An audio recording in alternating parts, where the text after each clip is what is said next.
किसान भाइयों नमस्कार। किसान भाइयों, बढ़ती गर्मी को देखते हुए भैया हमें अपने खेतों में उन सब्जियों को लगाना चाहिए जिससे भैया हमको अच्छा उत्पादन भी मिल सके, इसका जो जमा होता है वो भी भैया 100% हमको मिल सके, और इसी के साथ भैया हमको जो मंडी भाव होता है वो भी काफ़ी शानदार देखने के लिए मिल सके। तो हमें उन सब्जियों का चयन करना चाहिए अपने खेतों में जिनसे हमको भैया अच्छा खासा प्रॉफिट कमाने के लिए मिल सके। तो दोस्तों, आज की इस वीडियो में हम बात करेंगे भैया जून महीने में लगाई जाने वाली 10 ऐसी सब्जी वर्गीय फसलों के बारे में जिनकी खेती अगर आप भैया जून के महीने में कर लेते हैं तो इससे आपको बहुत ही अच्छा खासा प्रॉफिट कमाने के लिए मिल जाएगा। तो कौन कौन सी सब्जियां रहेंगी, कैसे इनको अपने खेतों में लगाना है, कैसे खेत को तैयार करना है, खेत तैयार करते समय भैया हमें इसमें कौन से बेसल डोज डालना है जिससे भैया जो हमारे पौधे हैं वो ठीक तरीके से ग्रोथ कर सके, इन सब के बारे में आपको भैया A to Z step by step हम संपूर्ण जानकारी बतलाने वाले हैं। तो वीडियो को भैया बिना स्किप किए हुए लास्ट तक जरूर देखिएगा, तभी आपको भैया संपूर्ण जानकारी मिल पाएगी मई की जून महीने में आपको कौन सी सब्जी लगानी है। चाहे आप भैया नए किसान हैं तब भी आपके लिए भैया वीडियो बहुत ही इंपॉर्टेंट होने वाली है, या फिर आप पुराने किसान हैं तब भी आप इस वीडियो को भैया पूरा देखिएगा, तभी आपको अच्छी जानकारी मिल पाएगी। दोस्तों, अगर आपको वीडियो अच्छी लग रही है तो वीडियो को लाइक, और चैनल को अभी तक आपने सब्सक्राइब नहीं किया है, चैनल पे नए हैं तो चैनल को फटाफट सब्सक्राइब कर बेल आइकन पर ऑल क्लिक कर लिए, ताकि भैया आपको इसी प्रकार की छोटी व बड़ी खेती बाड़ी की सब्जियों की जानकारी समय समय पर मिलती रहे। तो चलिए दोस्तों, शुरू करते हैं आज की वीडियो। तो दोस्तों, सबसे पहले हम बात कर लेते हैं भैया खेत को हमको कैसे तैयार करना होता है। अगर भैया हमारा खेत सही ढंग से तैयार रहेगा, क्योंकि काफ़ी किसान भाई हमारे ऐसे होते हैं कि वो जल्दबाजी में वैसे ही बुआई कर देते हैं, बाद में जब उनका जमाव आ जाता है तो भैया जो पौधे का ग्रोथ होता है वो काफ़ी रुक रुक के धीमी गति से चलता है, जिससे उनको सही समय पे सही उत्पादन नहीं मिल पाता है। जब उनका उत्पादन निकल कर मंडियों में जाता है भैया तो उस टाइम पे उसका जो रेट होता है वो काफ़ी कम होता है, जिससे उनको ज़्यादा मुनाफा नहीं मिल पाता है। जो उसमें लागत लगाए होते हैं केवल लागत ही निकाल पाते हैं, उससे ज़्यादा उनको कोई प्रॉफिट नहीं मिल पाता है। तो आपको खेत अगर सही ढंग से तैयार करना आ रहा है तब तो आप जो इसमें सब्जियां लगाएंगे भैया वो तेजी के साथ ग्रोथ करेंगी, अच्छी उसकी जड़ के विकास होगा। जितना ज़्यादा भैया जड़ का विकास अच्छी तरीके से होगा उतनी जल्दी हमारी जो सब्जियां इसमें लगाए रहेंगे वो भैया ठीक तरीके से ग्रोथ करके जल्दी हमको फल देना स्टार्ट कर देंगी। तो भैया सबसे पहले खेत तैयार करने के लिए आप 102 बार कल्टीवेटर यानी जो तोता हल देसी हल होते हैं, आप इनसे 102 बार भैया गहरी जुताई करवा के खेत को 10 दिन के लिए भैया आप खेत को छोड़ दीजिए। उसमें आपको तुरंत बुआई नहीं करनी, 10 दिन के लिए आप खेत छोड़ दीजिए। अगर आपके बीच में टाइम मिल रहा है तो आप 7 दिन के बाद फिर से उसकी एक बार जुताई करवाए। 10 दिन के बीच में आपको 2 बार जुताई इसकी करवा देनी है। उसके बाद भाई जब आप अंतिम जुताई रूटावेटर से करवाने चल रहे हैं ताकि आपका मिट्टी भुरभुरा हो जाए, तो उससे पहले भैया आप इसमें बेसल डोज डाल दीजिए। अगर आपके पास सड़ी हुई गोबर की खाद है तो आप उसको 1 एकड़ में भैया 1 से 2 ट्राली या 3 ट्राली आप इसको डाल सकते हैं। अगर नहीं है तो आपको रासायनिक जो खादें आ रही हैं आपको इसको जरूर डालना है, जिससे जो हमारी जड़ का विकास है और पौधे का ग्रोथ है वो तेजी के साथ हो सके। तो इसमें लेना है आपको DAP यानी डाई अमोनियम फास्फेट जो होता है, इसको आपको लेना है 45 से 50 किलोग्राम। इसी के साथ भैया आपको लेना है SSP सिंगल सुपर फास्फेट जो होता है, इसको आपको लेना है 45 से 50 किलोग्राम। इसी के साथ आपको लेना है MOP खाद यानी मैरोटा पोटास जो होता है, इसको आपको लेना है 25 से 30 किलोग्राम।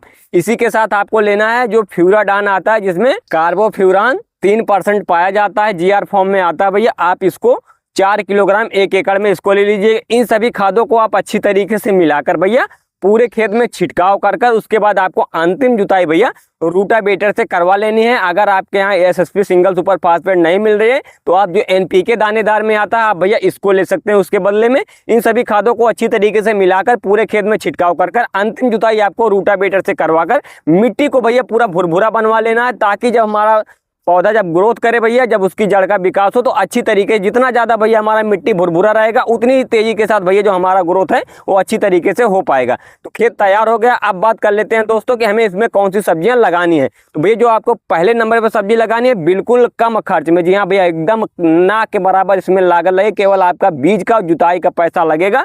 इसके अलावा इसमें कोई खाद व दवा नहीं लगने वाली है बाद में। तो आपको जो सबसे पहले नंबर पर सब्जी लगानी है भैया वो है ग्वारफली की खेती। जी हाँ भैया, अगर आप ग्वारफली की खेती कर लेते हैं तो इससे आपको बहुत ही शानदार प्रोडक्शन भी मिलेगा और अच्छा खासा इसका मंडी भाव भी देखने के लिए मिल सकेगा, क्योंकि भैया ग्वारफली का जो रेट होता है वो लगभग 40 से 50 रुपये पर किलो के हिसाब से थोक भाव में मंडियों में देखने के लिए मिल जाता है। तो आपको ग्वारफली जो देसी वाली ग्वारफली आती है आप इसकी खेती कर लीजिए, इससे आपको अच्छा खासा उत्पादन भी मिलेगा और अच्छा खासा मंडी भाव भी देखने के लिए मिल जाएगा। तो उसके बाद जो आपको अगले नंबर पर सब्जी लगानी है वो भैया भिंडी की खेती। जी हाँ भैया, अगर आप लेडी फिंगर जो होती है भिंडी होती है, आप इसकी खेती अगर कर लेते हैं भैया तो इससे भी आपको बहुत ही अच्छा खासा प्रॉफिट कमाने के लिए मिल जाएगा, क्योंकि भिंडी का जो उत्पादन है भैया वो काफ़ी ज़बरदस्त देखने के लिए मिलता है, बहुत ही ताबड़तोड़ इसका उत्पादन होता है। आप इसको पर डे इसकी तुड़ाई कर मंडियों में ले जाकर इसकी बिक्री कर सकते हैं। अगर आपको मात्र 20 रुपये या 30 रुपये का रेट मिलता है और आपने इसको 1 एकड़ में इसकी बुआई कर लिया, तब भी आप लाखों रुपए भैया भिंडी की खेती से आसानी से बचा सकते हैं। उसके बाद भैया जो आपको अगली फसल लगानी है वो भैया लोबिया जो बोड़ा होता है, आप इसकी खेती कर लीजिए, इससे भी आपको बहुत ही अच्छा खासा प्रॉफिट कमाने के लिए मिल जाएगा। क्योंकि भैया लोबिया की पकड़ भैया गर्मियों के दिनों से लेकर बरसात के दिनों तक बहुत ही ज़्यादा देखने के लिए मिलती है, और इसको भैया जो उत्पादन होता है वो काफ़ी ज़बरदस्त देखने के लिए मिलता है। इसमें भैया केवल एक ही समस्या आती है, इल्लियों का, जो फल छेदक इल्लियाँ होती हैं वो ज़्यादा इसमें अटैक करती है। तो इसके लिए आपको जो अच्छी दवाइयाँ आ रही हैं कीटनाशक में, आप उनको 15 दिन या 10 दिन के अंतराल में आप हफ्ते में स्प्रे करते रहेंगे, तो आपका जो इल्लियों का अटैक है भैया वो पूरी तरीके से खत्म हो जाएगा। आपका जो लोबिया होता है वो काफ़ी शानदार देखने के लिए मिलेगा, इसका उत्पादन भी अच्छा मिल जाता है। और इसका जो मंडी रेट होता है भैया वो भी आपको लगभग 30 से 40 रुपये, 50 रुपये के आसपास समथिंग में देखने के लिए मिल जाता है। क्योंकि भैया मंडियों का रेट भैया अलग अलग जिले में अलग अलग मंडियों का रेट रहता है, तो सब्जियों में मंडियों के रेट के हिसाब से आप बिल्कुल भी मत जाइए हमारे यहाँ क्या रेट चल रहा है, आपके यहाँ क्या रेट चल रहा है, इस पर कोई डिपेंड नहीं करता। हो सकता है आपके यहाँ ज़्यादा महंगा हो, हमारे यहाँ सस्ता हो, तो आप मंडियों के भरोसे पे मत जाइए। आपके यहाँ जो रेट अच्छा मिलेगा आप उसी में संतुष्ट रहिए। क्योंकि आपको जो लोबिया लगाना है भैया वो आप लाल वाली लोबिया लगा सकते हैं, और जो हरे वाली आती हैं आप इसको लगा सकते हैं, जो बरबटी बोलते हैं आप इसको लगा सकते हैं। जो लाल वाली आती है आप इसको भी लगाएंगे तो इससे भी मंडियों में इसकी भी पकड़ अच्छी देखने के लिए मिल जाती है। अगर आपके यहाँ लाल वाले की पकड़ नहीं है तो आप हरे वाले जो आते हैं आप इसको अपने खेतों में लगा लीजिए। उसके बाद भैया जो आपको अगली सब्जी लगानी है वो है भैया करेला की खेती। जहाँ भैया अगर आप करेला की खेती कर लेते हैं तो इससे भी आपको बहुत ही अच्छा खासा प्रॉफिट कमाने के लिए मिल जाएगा। अगर आप बरसात के दिनों में भैया करेला लगाने चल रहे हैं जून महीने में, तो आप दांतेदार करेला जो आता है आप इसका भी चयन कर सकते हैं, या फिर जो प्लेन वाले आते हैं देसी वाले आप इनका भी चयन कर सकते हैं। एक लंबा वाला करेला आता है आप उसका भी चयन कर सकते हैं। तीनों में से आपके यहाँ जो जिसका भी भैया मंडियों में सबसे ज़्यादा पकड़ है आप उस वैरायटी का चयन करिए। अगर आपके यहाँ कांटेदार की ज़्यादा पकड़ है तो आप कांटेदार की बुआई करिए। अगर प्लेन वाला छोटा वाला का भैया पकड़ है तो आप छोटे वाला का चयन करिए। अगर लंबे वाले का पकड़ है तो आप लंबे वाले का चयन कर लीजिए। लेकिन जब आप बुआई कर रहे हैं भाई तो आपको उत्तम जल निकासी की व्यवस्था होना बहुत ही ज़्यादा जरूरी है, क्योंकि बरसात के दिनों में भैया पानी का जो भरा होता है खेत में ज़्यादा हो जाता है, जिससे पौधे भैया सूखने लगते हैं। अगर उत्तम जल निकासी की व्यवस्था है तो ठीक है, नहीं तो आप तार व बांस की सहायता से भैया आप इसको झालर पे चढ़ा देंगे, तो इससे आपका भैया कोई भी पौधा डैमेज नहीं होगा, आपके फल में कोई दाग व धब्बा नहीं रहेगा, आपका पौधा भैया पूरा हरा भरा रहेगा, फल में शाइनिंग रहेगी, जिससे आप इसको मंडियों में ले जाएंगे तो इसकी आप धड़ाके से बिक्री करके 30 से 40 रुपये या 50 रुपये के समथिंग में आप इसका रेट देखने के लिए पा जाएंगे। तो अगर आप करेला लगाने चल रहे हैं तो आप अच्छी वैरायटियों का ही चयन करिएगा जो अच्छी उत्पादन दे रही हैं। उसके बाद भैया जो आपको अगली सब्जी लगानी है वो भैया मूली की खेती। जी हाँ भैया, अगर आप मूली की खेती कर लेते हैं तो इससे भी भैया आपको बहुत ही अच्छा खासा प्रॉफिट कमाने के लिए मिल जाएगा, क्योंकि जो मूली का उत्पादन होता है भैया काफ़ी ज़बरदस्त देखने के लिए मिलता है। और मार्केट में भैया इस टाइम पे मूली जो आप लगाएंगे वो नई रहेगी।